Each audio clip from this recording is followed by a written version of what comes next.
இந்த கலியில் நம்மளை காப்பாற்றுறது பகவானுடைய நாமம் மட்டும்தான். கலியில் என்னெல்லாம் நடக்கும் இன்னும் டீட்டெயிலாக சுகர் இங்கே சொல்லிட்டு இருக்க.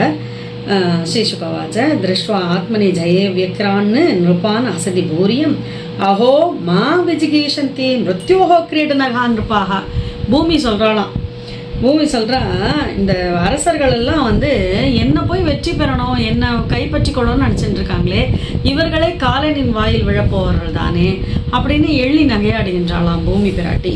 காம ஏஷ நரேந்திரான மோகஹஸ்யாத்து விதுஷாமப்பி ஏன பேனோபமே பிண்டே யோ ஏ அதிவிஸ்ரம்பிகா நுபாக. மன்னர்கள் எல்லாம் காலன்கிட்ட போக போகிறோங்கிறது தெரியாமலாம் இல்லை, அவர்களுக்கு தெரியும்.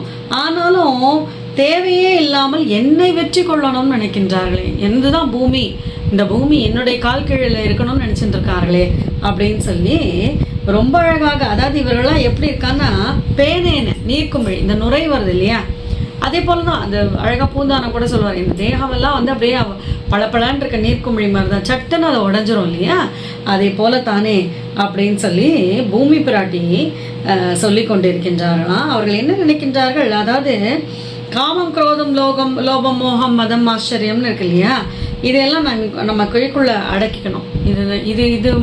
இதை வெற்றி கொண்டாலே நம்மையே வெற்றி கொள்வதற்கான இது விஷயம் இல்லையா. இப்போ இவர்களெல்லாம் வந்து ராஜாக்கள் எல்லாம் வந்து வெறுமனே தேவையே இல்லாமல் பூமிக்காக ஒருத்தரை அடித்துக் கொள்கின்றார்கள். உடனே உங்களுக்கு ஒரு விஷயம் தோணும், இப்பத்த விஷயமும் அப்படிதானே நடந்துட்டு இருக்கு இல்லையா. இப்போ ஒரு சமுத்திராவரணம் ஜித்வா மாம் விஷந்தியப்தி மோஜசா கியதாத்மஜா, இதையும் அதான் சொல்கிறேன். ஒரு இடத்த பிடிச்சிட்டோன்னா இன்னொரு இடத்த நம்ம வந்து பிடிச்சிருவோம், இன்னொரு விஷயத்தை பிடிச்சிருவோம்னு நினச்சிட்டு அவர்கள் சின்ன ஒரு இடத்த பிடிச்சி அப்படியே பேராசை பெறுகின்றதே.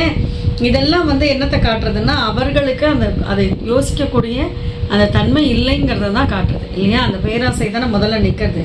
அப்போது ரொம்ப அழகாக ஒரு வார்த்தை சொன்னான், மனு குலத்தவர்களே என்னை இங்கே விட்டுட்டு தானே போகிறச்சே, நம்ம போகும்போது காதிருந்த ஊசியும் கடைநிலை வாரா, நம்மளால் எதுவுமே கொண்டு போக முடியாது.